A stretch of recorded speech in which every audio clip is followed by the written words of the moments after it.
Welcome everybody to the Miami Marlins 2024 season review. So I want to touch on this Marlins season first before we talk about the Florida Panthers, just so that we can get this out of the way and I don't have to wait till later, till after the playoffs like I did with the NBA playoffs. I don't want to do that. I want to get this done now.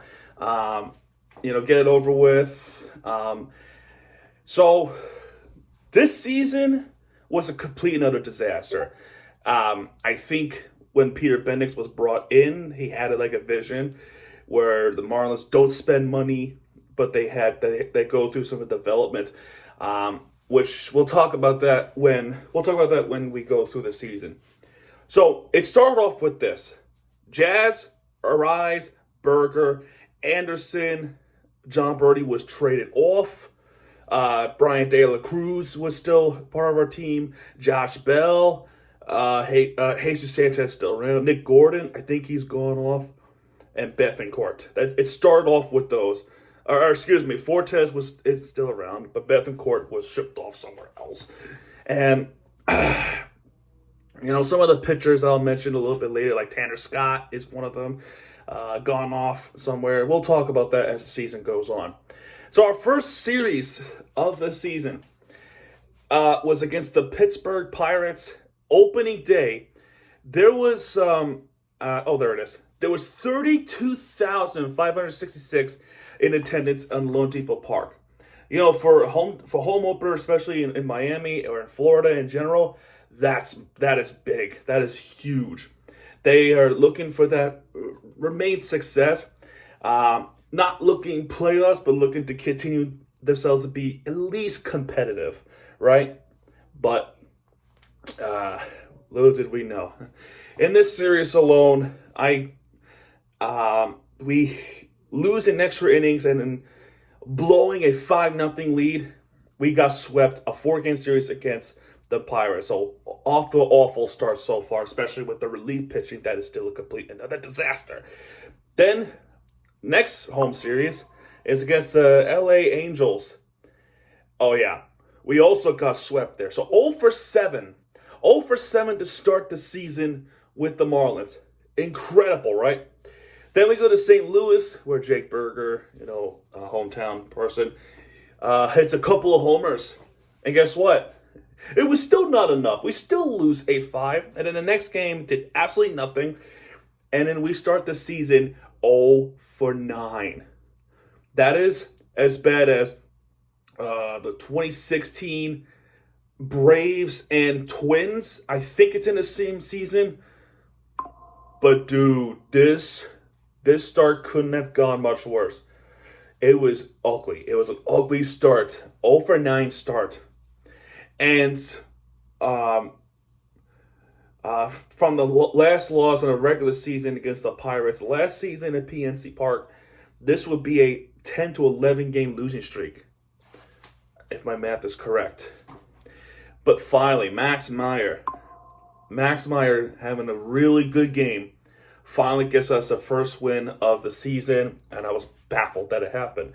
Then we play against the eventual AL East champions, the New York Yankees. We got shut out for the first time and narrowly losing. But here's the plus side of all this. Before Jazz, becomes a Yankee, he got the Yankee Stadium experience. And the Marlins did beat the Yankees at Yankee Stadium. So I guess there's any consolation that we beat the Yankees at Yankee Stadium? I don't know. But either way, we lost that series. The Braves, this one hurt. This one really hurt because I feel like we would have won this series and then the season finale. We would get our first home win, which was nice enough. I think that attendance when we got our first home win was over 20,000, which is not bad, but not terrible. But on Sunday day, where the attendance was just a bit over 20,000, Tanner Scott had one pitch to Marcell Ozuna, and it's a go-ahead home run. I'm like, you got me. And of course, it's a former Marlin. So I'm pissed off. that happened and losing again on another series loss. And next series against San Francisco Giants, we lose that series still. It's incredible. We win the Tuesday. Was it a Tuesday game? Let me double check real quick, because I've recapped these games. I don't remember. It was so long ago. 8,000 attendance. Yeah, it was a Tuesday. So yeah, that sucked. It sucked horribly. Then we have a 4-game series against the Chicago Cubs, which the game on Thursday was rained out, so they had to make that. They have to do a makeup game on a Saturday, in which they won the first game of the doubleheader. They lost to the Cubs on Friday. They beat the Cubs narrowly in game 1 of the doubleheader, losing in the second game of the doubleheader, and then beating the Cubs in the series finale in Wrigley Field, tying the series 2-2, right? So it was okay. It was an okay series, but man, I wish we would have done better. And then the Braves series, we got swept, and in this series against the Washington Nationals, I said, you know what, Marlins fans, I'm sorry. I hope you understand this. I'm checking out. This is going to be an extremely long series. You don't need to hear me become extremely negative, especially on a Sunday game where we had a 7-0 lead. They lost 12-9 anyway. When you heard me and you had that Peter Bendix smile like this, I was completely raging like you've never seen. And then the cherry on top is they got swept. 4-game series at home.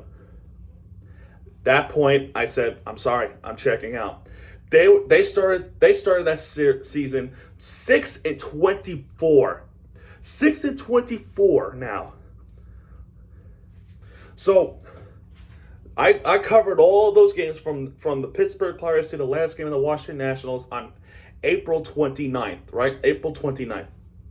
Now it comes April 30th, where I have not covered a game. And you want to know what's crazy, right? From that point, more than the occasion that you could think of, right? Is that I don't even watch the baseball team that much. I'm not afraid to say I did not watch majority of the time. And it seems like when I don't watch them, they start winning games. Prime example, against the Colorado Rockies. This is the next series, right? They had a 5-0 lead, the Rockies. The Marlins, in the 9th inning, came back, tied the game, and then winning it in extras. I'm like, okay, now you're starting to win games. They win against the Rockies the next game, and the next game in extras, sweeping the Colorado Rockies. First sweep of the season is the time that I stopped watching. Wow. I think the Marlins, Brewster, and Peter saw my videos and said, yeah, this guy's not watching his videos. Let's be good for once. Fucking jerks. That's just how I feel. But don't worry, I'm still not watching the game because they go to Oakland, which is extremely unfortunate for Oakland fans. We complain about our ownership being very cheap, Bruce Sherman. But at least I don't think he would do any relocation threats or anything like that. Their owner, on the other hand, is cheap as fuck, is the most incompetent and most ghosted owner in MLB history.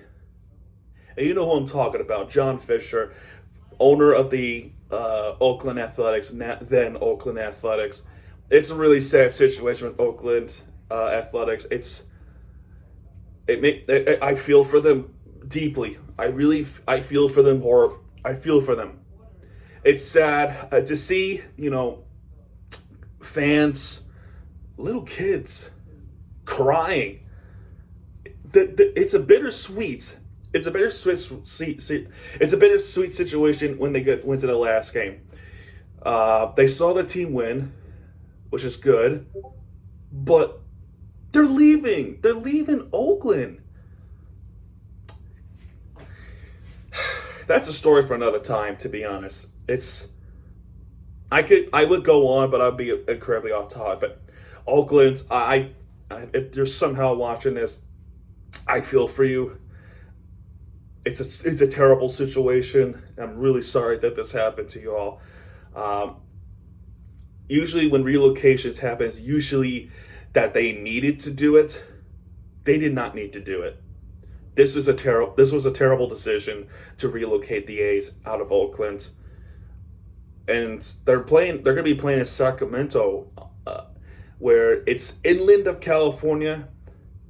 But how are you going to manage brutal hot days, especially on a Sunday? You, Fisher, you did this. You did this, and you didn't even fight for them. You're claiming that you did, and you did everything you possibly could. You did not. I think the A's fans see through it. You're a terrible owner. I'm sorry. You're worse than Sherman. You are way worse than Sherman. And it's a huge market too, so that's a bigger blow. Well, if there's any consolations, Oakland fans, you did beat the crap out of us winning the series, especially on a Saturday game. We lost 20-4, but the Marlins said, "I want the last laugh." We won our final game in Oakland, 12-3. I guess there's any consolation in that. But anyway, Oakland, I'm sorry this happened to you guys. I hope, and I will be praying, especially even I'm praying for Arizona for hockey standpoint, that you get your team back somehow. Whether it's relocation back or an expansion, I'm rooting for you to get your baseball team back. I am. I will be doing it. All right. Now that I said what I said, we go to Los Angeles. Well, needless to say, we got absolutely swept. Still not watching. We play against the Phillies now, where we lose 8 points on a Friday and Saturday game. The Sunday game I went to, I did a vlog and I'm like, you know what? Let's give it a try. I paid tickets for it. It's a cheap tickets too. It's pretty cool. So let's go to this game on Mother's Day. Let's see what happens. The attendance of that game was 13,000. Pretty weak attendance. Well, actually, it's pretty weak attendance for us because, Phillies, they travel well. Somehow, some way, we win. We beat them 7-6 in extras. Okay, I'll take it. Then we go to Detroit, post Miguel Cabrera, and should have swept them, but the pitching duel in the next 2 games, and we won the series against them, so that's pretty good. And then we come back home and we win the series against the Mets. Pretty cool. But the second game, what a comeback that was! Winning that game 10-9 in extras. For the first time, I think, in a pretty long time, we won a series against the Mets. That part I'm happy about. And then, of course, the game I went to, we end up losing. So, sorry, folks. Then Milwaukee comes it down. We actually win the series against Milwaukee Brewers. I know, I'm shocked. Then we go out west to play against the National League champion, the Arizona Diamondbacks. And we won the series against them. Can't say the same for the Padres. Well, we had C. Luis Ariz. God damn it. And, of course, Ariz wins a batting title again. Great. We still win the last game, though, but we lose a series against them. Texas Rangers, the World Series champions, came in town. Needless to say, they kicked the shit out of us. We go to St. Petersburg, which, folks, in St. Petersburg, Tampa, anywhere in the West Coast, Gulf Coast, if you're watching this, please, for the love of God, please stay safe. Please get out of there. Get out of here. If you know what I'm talking about the hurricane that's coming through. Get out of there, please. The Rays swept us, needless to say, because we suck at Tropicana, apparently. Cleveland comes in town, losing a series against them. We didn't get swept. We won the first game. Then we go to Citi Fields, losing the series. We did win the game. That was the first game, but losing. We go to Nationals, swept by the freaking Nationals. St. Louis coming down. We should have swept them. I feel like we should have swept the Cardinals right there, but we lost that game 7-6. Why? AJ Puck. AJ Puck was one of the worst pitchers of our team. He was terrible, it's a shame too because last season when he came to Miami, he was really good. He was dead on, and then after the after the All-Star break of last season, he was awful. But they did win the series against St. Louis. Seattle comes it down. We at least win the series against them. Then we go to Kansas City, which we lost that series against them. I actually did watch the game against the Royals on June 25th. June 24th was a really good day for South Florida sports, despite the Marlins losing to the Royals. That's the night the Panthers won the Stanley Cup. But the night after, the Royals had a 1-0 lead, and then the Marlins came back. I was pretty happy with that. And yes, I watched the game, so there's that. I'm not the cursed object. Then we go to Philadelphia, 4-game series, and we tied the series at least 2-2. Then Boston comes in town. We should have won the 4th of July game, but our bullpen is still a disaster. We got swept by the freaking Red Sox after sweeping them. After sweeping them at Fenway Park last season. So it was humiliating enough that it happened on 4th of July. Then the White Sox come in town, one of the worst teams in MLB. I'm really sorry that this happened to them. But the Marlins lose to the White Sox on the 5th. You gotta be kidding me. But they did win. They did at least win the series. You know, Jake Burger, the former White Sox, was responsible for the walk-off home run, which was absolutely awesome to see. They play against the Houston Astros. No surprise there. They swept us, so nothing to say about that. And then in the Reds series, we lose series against the Reds. And then the Mets came in town. It's a 2-2 series tie between us and the Mets. Then the Orioles came in town, which we eventually get Connor Norby. But it is we actually won the series against the Orioles, which is pretty shocking to say. But we didn't sweep the Orioles. You know, Connor Norby was pretty good that night. Then we go to Milwaukee, which for the second time ever in Marlins history, we get a cycle. It was Xavier Edwards. This is around that time where the trade deadline was crazy. Peter Bendix went to work. I already made a video about this a few months ago. You can go check it out. I did a trade deadline recap. So go check that out. But yeah, the moral of the story is that changed our team in months or years to come. Then we go to Tropicana. Wait, hold on a second real quick. The game against the Rays. Oh, I'm sorry. The one time the Rays played the Marlins, that was at Lone Depot. I apologize for the mixed up. I probably got the comment or two already. But we go to Tropicana this time because I was wrong earlier, so I apologize. We go to Tropicana, losing 9-3, but the next game we beat them 6-2. So 1-1 series tie. August came. We had a 2-2 series against the Braves. It's amazing how the new Marlins team kind of functioned well against them, but didn't help against the Reds. But we still won a game, but we didn't win the series. It's a 2-2 series tie. Padres, on the other hand, we should have won. We should have won all them. We should have won all the games. We should have won all the games. We at least got one. But that rookie, Cronenworth, was responsible for all of it.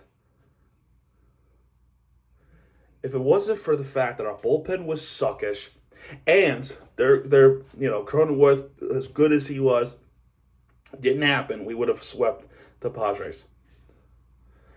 And of course it happened. And their commentators went ballistic even when they're playing against a pretty garbage Marlins team. So that's awful. And then they want to complain that they should have swept us. Well, we should have swept you. Anyway, 2-game series against the Phillies. Winning one, losing one. Then we go to Citi Fields. losing the series against the Mets, which of course that will happen. And then Diamondbacks came in, swept us. Should have won 1 or 2 games, but they swept us. Incredible. At Lone Depot. Garbage. Then the Cubs came in, then we lost the series against them pretty badly. The Saturday game was an unbelievably garbage game. It's 14-2 loss against the Cubs, but they won the series finale. Then we go to Colorado. 2-2. It was a 2-2 series tie. One of them was a dramatic comeback. One of them was one of the best comebacks ever in the ninth inning, where if my math was correct, 6-8, we were down 8-4. We were down 8-4, and the Marlins came back in the ninth inning to get this done. So that was awesome to see. Wish they would have done that consistently. Then we go to Oracle, winning the series against them. We should have swept them, but Soriano, he was awful. I really hate that he's on our team. He was terrible. He was awful all season long. But we won the series against the Giants. Then Washington comes in town, finally beating the Nationals in extras. Then the Phillies came in town, 2-2 series tie. There was one ugly game on Friday, but since then, they had an ugly game. Then we go to PNC, got swept by the Pirates again. Then we go to Washington, D.C., losing the series. What else is new? We didn't get swept this time, if there's any consolation. And then this series against the Los Angeles Dodgers, where they win the series. We lost the series. We at least beat them on a Tuesday game, but the Thursday game, you know where this is coming. I actually did do a recap of this game. We don't need to go over it again. It was the game where the Dodgers wiped the floor against us 20-4. Almost as bad. It's actually just as bad as what Oakland did to us back in May. This was Ohtani's 3-homer, 50-50 game. And he did that at Lone Depot. Yeah, he did that against the Marlins. If this was somebody else, I would that video would not exist. But it did happen against the Marlins. And damn Ohtani. I wish he was a Marlin, but too expensive, as they say. I don't know. I feel like our owner just doesn't have the money to do anything. So if you don't have the money, why have a team? Why have the team to begin with? That's something that I don't understand. I just don't, man. I really don't. And then the Braves came to town. We lost series against the Braves. No surprise there. That was our final home. That was our final home game. Our home series. Then we go to Minneapolis. We go to Minnesota Twins. We actually win the series against the Twins, and one of them was in extras. That game on Thursday was wild. It was a wild game. It was a great comeback and a pretty bad play that happened on the Twins' standpoint, which they were furious about, which understandably so. That's a total Marlins move. And then finally, our final series of the year goes to Toronto, and second time in the season, we have swept the series, and we did that against the Blue Jays. And from that point, the season is over. The Marlins would get eliminated a long time ago. But I keep saying this, but the future is bright. But it's just a broken record at this point. But thank God, this season is over. We don't have to talk Marlins that much no more. I haven't been talking about the Marlins since, about a month ago when Ohtani happened. But you get what I'm trying to say. You get what I'm trying to say, right? Final record is 62-100. It's amazing to me how since I stopped watching, they won 56 more games since I stopped watching. Incredible. That's still 33, or excuse me, was it 33? No, 38 games under 500, we never got there anyway. But man, this season was horrible. I'm glad it's over, so nobody else has to endure it until April or March. But a lot to go over in the offseason. What's going to happen now? What's going to happen now? Because Peter Bendix really did the number of the coaching and everything. Skip Schumacher is gone. He's going to be off somewhere. Mal Stottlemyre Jr. is also gone. It's a shame. It's a shame that Stottlemyre is gone. But I don't know what to tell you guys. I just don't know what to tell you. With the Marlins, I just don't have the answers for it. What's the best case scenario? Well, for starters, right? When the trade deadline happened, the Marlins had one of the worst farm systems in the minor leagues, right? I think what Peter Bendix's vision is to get the farm system back to at least the top 10, right? They want the farm system to boost up. They want the farm system to be on a top level, so that when they get the top prospects, that they get called up and produce some good numbers.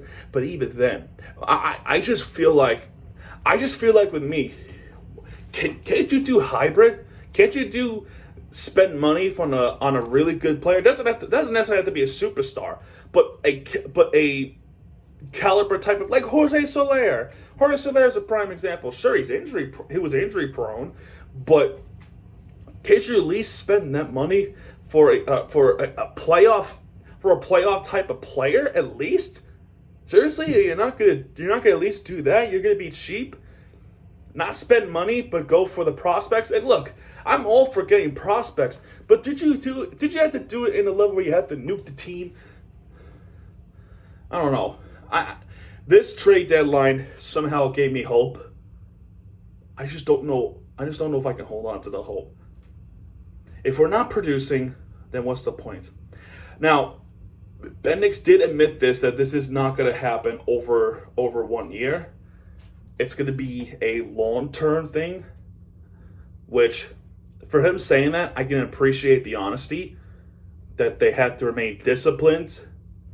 But if he said that it's not going to be an overnight thing, then I can accept that it's a rebuild. I can accept that. But God damn it, please, at least spend something. $5 million in the offseason was not going to cut it, bro. Just do something to help the main roster in the meantime while you're trying to build up the farm system. Isn't it hard to ask? Whatever the case that happens, we'll see what happens when the offseason does happen. The playoffs is still ongoing as of right now. The Mets and Dodgers, other series in American League, everyone else is tied 1-1. That's crazy. But yeah, either way, that's going to do it for this one, folks. If you have enjoyed this video, hit the like button, subscribe for more content, because Miami TVG has your back. And what he does, he'll be right there with you for your entertainment. This is Miami TVG. Sign off, folks. Good night, everybody, and stay safe.